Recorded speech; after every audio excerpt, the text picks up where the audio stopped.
Hey guys, this is the Work Your Money podcast coming to you live from the Triple Play Convention with your hosts Michelle Wong and Frank Forte. Marcus Renton. You almost forgot yourself there. Oh my gosh, I'm so nervous, guys. And Frank, you work for Lucerne Capital Partners. I founded Lucerne Capital Partners earlier in 2017 with Mark Lazo and David Hansel, who also own Alpha Funding Solutions. I believe you guys talked with them a little bit earlier. Okay. And Lucerne Capital Partners is really a multifamily private equity company, and we focus on democratizing institutional opportunities. And what that means is that most investors who invest in commercial real estate, multifamily in particular, are your garden variety, outside of institutional investors, are your garden variety doctors, lawyers, high net worth individuals that have maybe 2, 3, 4, 500,000 to put into a single investment pooled with other individuals. Right. What we do is we provide the opportunity for accredited investors to invest as little as $25,000 and up in each investment. So what that means is if you're a small business owner, or maybe you are a doctor or lawyer or a high net worth person, but you don't have the time, energy, and you don't want to sink a huge amount of capital into one investment, you can invest 25, 50, 100,000 with us into an individual investment and build a portfolio with us. And it allows exposure for these investors to properties they wouldn't normally have exposure to.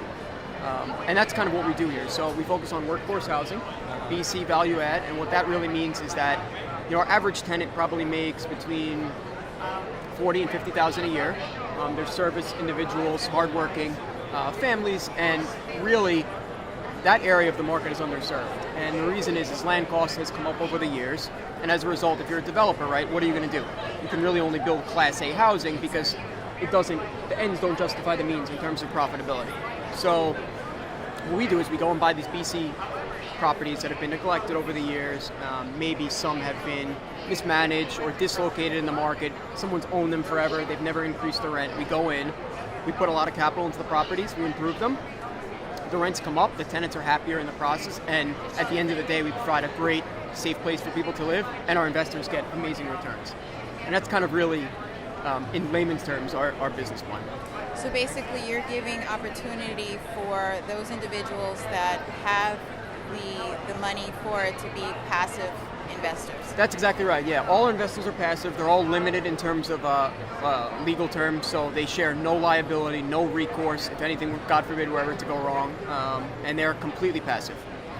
Okay, so for you guys out there that are starting out in real estate, basically what a passive investor is a person that does not have the time to physically check out the properties. Right. So they have someone that does that for them, which is an active investor, and they basically partner up, and the active investor looks for those properties or look for what is feasible for that passive investor. Right. And it's kind of like a marriage. There's like a balance between the two. So one has the money, the other one has the time, and basically help them out to be able to invest in it. Right, that's exactly right. What we do is we find the opportunities for the investors, right? And, I probably review, I would say 20 to 30 deals a month. And we're getting to such a point, I know we're going to talk about this a little later in the interview, but we're getting to such a point in the market where the prices are sky high, the yields are very compressed, and the opportunities are becoming very far and few between to find good quality stuff. So we provide that service, right? I source the acquisitions, I have a deep institutional background. I source the acquisitions, we underwrite them, we make sure that the returns are going to fit the profile of what our investors look for, and then we go out and we market our package, and we say to investors, like, look, here's X deal, and it provides returns of Y, Y, and Z, and this is a great deal, and here's why you should invest. Similarly, what differentiates our company from other real estate private equity companies is for a long time people were doing a fund structure. And for those people who don't know, what a fund structure is essentially you invest in a blind pool. So let's say someone raises $10 million for a fund. They take that money and they have a business plan and they say, we're going to put it out. But you as the investor, outside of pledging your money to that fund, with that business plan, have no discretion over individual investments. I could say tomorrow, I'm going to buy this and that, and it doesn't fit what we originally said, and you'd have no discretion, right? Where a syndication model is what we focus on. each investor can choose each asset they want to put their funds into. So let's say you have $100,000 and we present you with 3 opportunities. Maybe you like one so much you put 75 there, and another you don't like as much but you think is still appealing, you put 25 there, or vice versa, or any combination thereof. So what we do is we provide different risk profiles to our investors and different products to choose from. So when we have a more opportunistic deal, we bring it to people that have a higher risk tolerance, expecting a higher rate of return, but obviously the risk factor is up. If we have a more stable deal, the return profile would be lower, but there's a higher certainty of executable cash flow into the future. And that's the way we kind of run our deal sourcing, and it provides us access to investors that hold all different risk appetites, but more importantly, provides people the opportunity to diversify. And that's really what we do with these smaller investments. We want to build a portfolio with you and say, hey, come and have long-term tax-advantaged cash flow for the next 20 years with us. And maybe you allocate 60% to lower risk investments and 40% to higher risk, or vice versa. And that's really what makes us appealing. So basically, this is a better way of investing in money compared to the traditional way, which is like stocks, because some people feel a certain type of way about real estate investing, and I would say in the past 5 years I've seen more people investing in real estate because they see that the rate of return is better and the risk factor is a little bit, I guess it would be a little bit less than stock. Yeah. What is your take on that? Yeah, sure. So especially with our asset class, B and C value add multi, right? Even take the value add out of it for a second. B and C multi, it's multifamily that no one's building any more of it, right? It's usually in dense urban areas or suburbs outlying, your what's commonly known as a MSA, right? A metropolitan statistical area. So the Philadelphia MSA, for instance, would be Philadelphia, South Jersey, and the counties surrounding of Philly, right? Similar to Newark MSA or New York City, etc. So in these areas, you have this housing, and especially in the Northeast, zoning is incredibly difficult, building is incredibly challenging and expensive. So you have these properties that maybe they were built in the 60s or 70s, right? They're always going to be there, and there's always going to be a demand. Because as we discussed before, new housing comes up, the cost to build that is so dramatically high compared to what you could have built 4 years ago because of inflation and other reasons, that the rents you have to charge when you own that property are insane.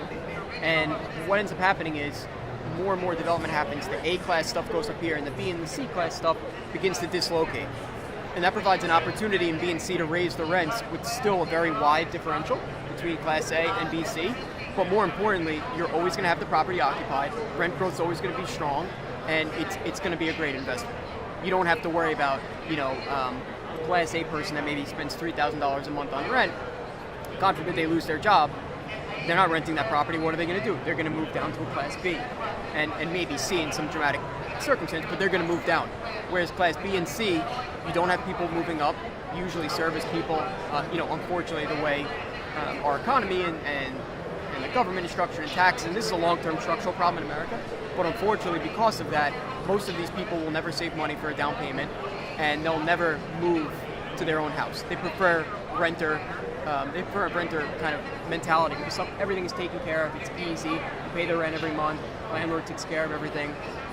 So what we do is we aim to provide an above average quality and standard of living. If you go in our buildings, they're beautiful in comparison, and most people we buy from are what's commonly known as a slumlord.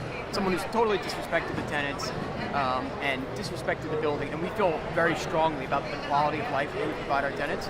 So our rents come up, the yields come up, our investors make good money, and everyone wins. And our tenants are happy and our retention's high. So that's really, why it's a safer investment in our eyes than the stock market, especially now given, historical PE ratios are somewhere in the 18 range for the S&P 500, which is the broadest market index, right, that takes into account, diversified sectors. And we're north of, 20, 21, 22. The Dow hit 24,000 the other day. And a correction's coming. I don't know when. If I had the answer, I suppose we wouldn't be talking. I'd probably be doing something else. But real estate is a safe, long-term bet that grows with inflation. And am I going to tell you that you'll come and invest with us and make 50% in 1 year? No, I'm not going to tell you that. Maybe you will, depending on the opportunities. But what I can promise is stable, recurring cash flow, depreciation and tax benefits, and long-term wealth creation. And that's really what we focus on. Well, overall, it's a win-win situation because it's the investors are winning on their end, the people that on the other side that are the renters and that are also benefiting from that as well because they're getting better quality. So it's overall, it's just all around, it's a win-win for everybody. So you're helping people out. It absolutely is. And the thing that I like about Lucerne is that it seems like you're keeping these investors in the market by letting them self-select or tap into the products that they want.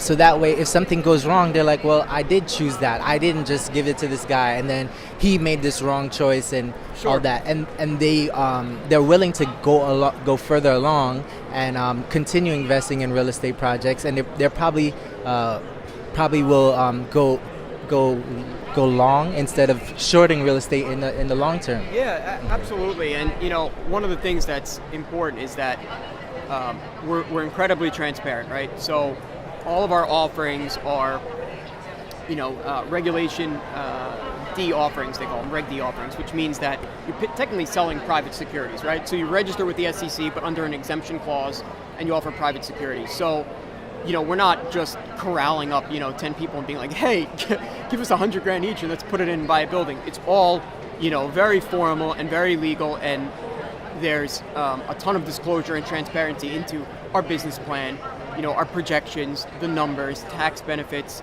It's really, we provide a really very cohesive package to the investor to come and make a decision. And of course, we never push people into anything, but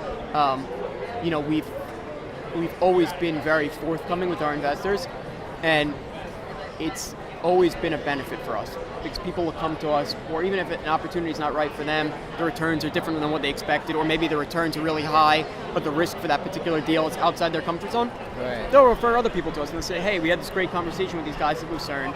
They got a good head on their shoulders, their stuff is legit, and they're making money. Why don't you look into this? So that's the best compliment we can get as referrals, and we get a lot of that based on the way we operate.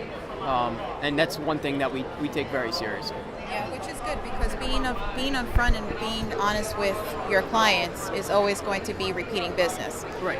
One of the things that I've seen in conversations with other people are some of the horror stories that goes on in real estate in regards to investments. So this is a positive that you're showing, hey, this is what you need to do if you want to invest XYZ. So, right, and that kind of look I gave is because it's so funny because I hear this all the time, and it's mostly because real estate, especially commercial real estate, right, is one of the lowest regulation industries. On the financing side, if you're a lender, sure. But in terms of, like I just said, what we do is private offerings, right? So if you're not dealing with someone with integrity or who has sort of an integritous view on how they should operate, there's all sorts of people out there, and they'll sell you whatever you want to hear, right? And that's why it's important to deal with someone who has pedigree, to talk to other, even if people watching this don't come and invest with us. If you're interested in investing in another sort of firm like this, talk to other people who've invested. And not the people, by the way, that the people who own it say, oh yeah, I'll give you a couple of... Talk to other people you know. Do your due diligence. Research the company. Find out if, there's ever been any impropriety or any allegations of it. Because what you can see now will save you in the long run. There's a lot of people, it's amazing, right? Stocks and bonds, mutual funds. If you're an investor, before you plop 25, 50,000 of your money in 401k or whatever, you read all these disclosures, right? All the fund prospectuses, you go through it, say, oh, this one beat the S&P, this one didn't. But meanwhile, there's a ton of people in this marketplace who blindly give money to people in real estate, whether it's on the commercial side or the residential side, flipping. And it's amazing. It was always amazing to me that they don't do that same level of due diligence, and it's also unregulated, right? So you essentially, unless you know the person and you feel comfortable, you essentially double your risk. It's unregulated. And on top of it, you're also not doing your due diligence. So I'd encourage anyone who is interested in investing in the space, talk to other people who've invested with that group before.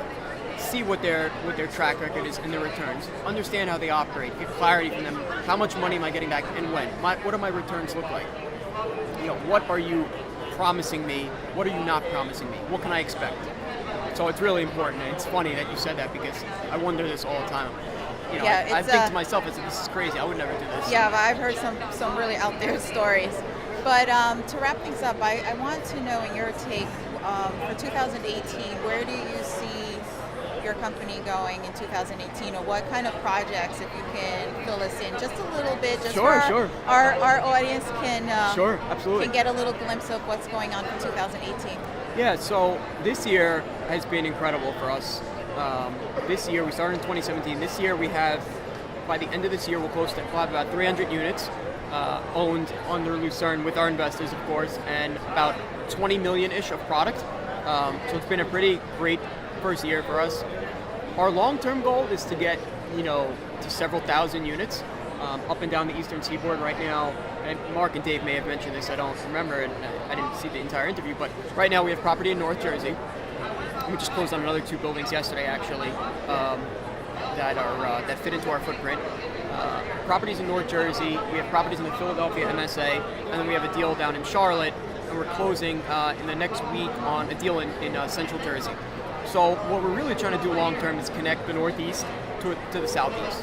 So we like the Mid-Atlantic, we like some areas of, I don't even know technically what they're considered. It's technically the Southeast, but areas like Tennessee and that kind of whole part of the country where it's really not like what's traditionally the Southeast, like Georgia and stuff like that, but it's in that pocket. We like stuff there. Ohio we like, but more importantly, we want to grow and connect our footprint. And it's all about helping our investors build long-term wealth through a diversified portfolio. So I would say for 2018, my ideal goal would be to get to 1,000 units. Given the way the market's going and how it's becoming harder and harder to find good deals, cap rates are compressing, yields are going down. I would say that it's really going to be dependent on the market and what we can acquire that fits our box. But as far as where I see the market going, I think the Fed, so Jerome Powell, he wasn't confirmed already, he likely will be confirmed. And I think, unfortunately, or fortunately, depending on how you look at it, he's very much going to toe the line. I'm not sure how much our viewers know about him, but he was on, the Fed Board of Governors for a while, and he's very much a behind-the-scenes guy. He's not a guy that's going to go and stir anything up and create any sort of, disruption. So what that means is, unfortunately, we're probably going to see 2 to 3 interest rate hikes this year on the Fed funds rate. The 10-year Treasury is what most people in commercial real estate borrow off of. That doesn't exactly correlate to the Fed funds rate. However, market trading and other factors will push that up with it. So I think as the cost of funding and borrowing goes up, I think cap rates will be forced to expand. The jury's out on that. There's a lot of different, you can talk to 10 people, get 10 responses, or maybe 10 people and 11 if you talk to me, depending on the day. Just kidding. But ultimately, I think cap rates will expand, and I think that will help cool off the market and bring valuations down. So all I could say is, we have a lot of dry powder, a lot of capital, and we'll be waiting on the sidelines for when that happens to come in and scoop up some assets at great prices. So where can the audience find you? So the audience can find us at lucernecapital.com. And actually, maybe at the end of the interview, I can hold up maybe you could hold up our business card close to the camera. Frank Forte. But yeah, you can find us at lucernecapital.com, and you can also send us an email at info@lucernecapital.com, and one of us will get back to you in short order. Thank you so much for being on, Frank. We appreciate you. Thank you. You. We hope to have you on another time. Yeah, enjoy the rest of the day. Guys, we got some great information in regards to real estate investing. So stay tuned for the next interview.